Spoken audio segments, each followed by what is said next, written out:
অম্বিকা কানলা। হ্যাঁ, অম্বিকা কানলা। সারা পশ্চিমবঙ্গের মধ্যে সরস্বতী পুজোয় সবথেকে শ্রেষ্ঠ অম্বিকা কানলায়। এখানে প্রচুর পরিমাণে সরস্বতী প্যান্ডেল হয়েছে। তো তাই আমরা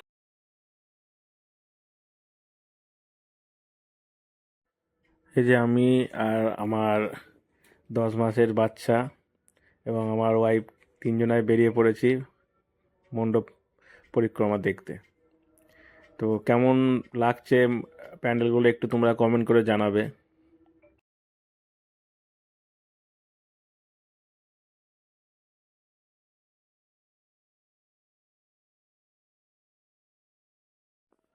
এটা আজকের 2 নম্বর প্যান্ডেল। এটাও বেশ ভালো হয়েছে, খুব সুন্দর জায়গা, অনেক বড় এলাকা, কিছু মেলাও এখানে বসেছে। বিকাল থাকায় এখন ভিড়টা একটু কম, সন্ধ্যের সময় আরও প্রচুর ভিড় হয়ে যায়। তার বাচ্চা নিয়ে গেলে একটু অসুবিধা হয়, ওই জন্য আমরা একটু বিকালেই বেরিয়েছি। চলো একটু ভেতরে ঢোকা যাক।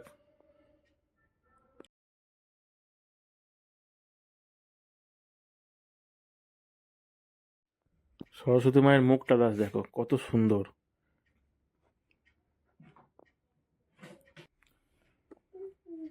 যুব শক্তি ক্লাব, এই জায়গায় লাইটটা অপরূপ দেখতে। সন্ধ্যের সময় এলে লাইটটার এক আলাদা রূপ দেখতে পাওয়া যায়। যাক, বিকালে এসছি, অসুবিধা নেই, তাও লাইট জ্বালিয়েছে। এই পুরো রাস্তাটাই না এইভাবে লাইটে সাজানো, অসাধারণ অসাধারণ রাস্তা লাইট। এরপর আমরা একটা অন্য মণ্ডপের দিকে যাচ্ছি। এখানেও লাইটগুলো খুব সুন্দর সাজিয়েছে। চলো আমাদের মণ্ডপটার দিকে একটু যাওয়া যাক।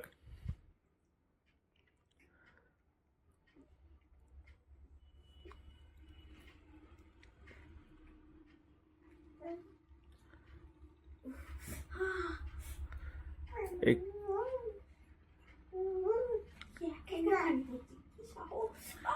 এই হচ্ছে আমরা তিনজন। হ্যাঁ, আমার বেবি আমার সঙ্গেই আছে সব সময়।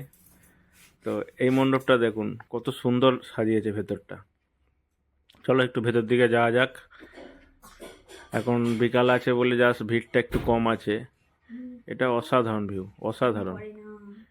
এটা হচ্ছে জুবলি স্টার। এটা কানলার মধ্যে বেশ ভালো প্যান্ডেল হয়।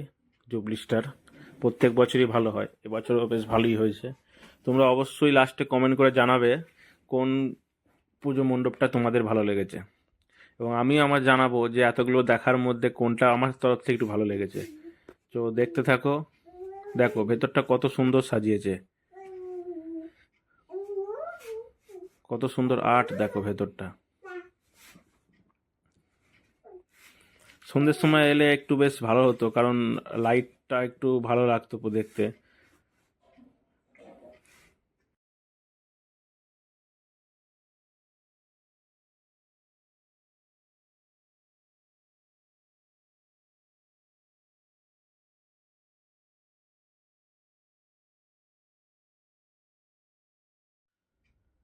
এটা হচ্ছে নিচু জাপট, কানলার একটা ভালো প্যান্ডেল হয় জায়গাটা। এখানকার বেশ ভালোই লাগছে সাজানো। তোমাদের কেমন লাগবে আমরা জানি না, তাও একটু বলো কেমন লাগছে না লাগছে। চলো ভেতরে যাওয়া যাক এটারও।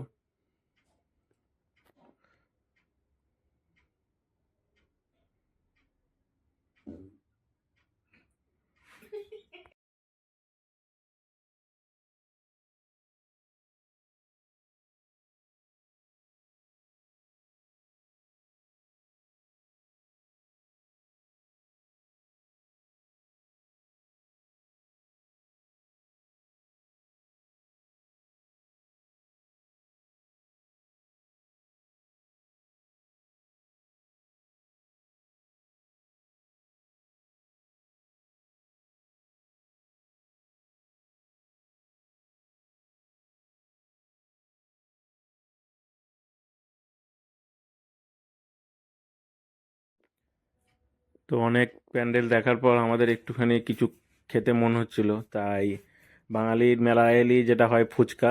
এই যে মেয়ে তাকাচ্ছে ফুচকার দিকে। হ্যাঁ, আমার ওয়াইফও ফুচকা খাচ্ছে, তা আমিও খাচ্ছি। আর আমার ফুচকা খাওয়ার স্টাইলটা একটু অন্যরকম। এই যে মেয়েও একভাবে ফুচকার দিকে তাকাচ্ছে। তাকে এখন তো খেতে পারে না, তাই দিতে পারবো না। তাই লাস্টে ওকে একটু ভাবছি ছোলা সেদ্ধ একটা আছে, ছোলা সেদ্ধটা একটু দেবো। আর একবার মায়ের দিকে তাকাচ্ছে, একবার বাবার দিকে তাকাচ্ছে তো। যাক চলো, খাওয়া দাওয়া হয়ে গেলে আর হয়তো দু একটা দেখবো, কারণ অনেকক্ষণ হয়েছে। চলো এরপরের, এটা হচ্ছে মহিষমর্দিনী তলায় প্যান্ডেলটা। ভেতরটা খুব সুন্দর সাজিয়েছে, সাদার মধ্যে এত সুন্দর লাইটিং দিয়ে করেছে। আমার তো এটা সব থেকে সেরা লেগেছে, ভেতরে লাইটিংটা সব থেকে সেরা লেগেছে, সাদা মধ্যে খুব সুন্দর ডিজাইন। তো তোমরা একটু দেখো কেমন লাগছে। তো চলো, আমাদের মোটামুটি 5-6টা প্যান্ডেল দেখলাম, কারণ বাচ্চা মেয়ে তো আর বেশিক্ষণ বাইরে থাকা ঠিক নয়। চলো আমরা একটু এবার বাড়ির দিকে যাই, মেয়েরও ঘুম পেয়েছে। চলো যাওয়া যাক।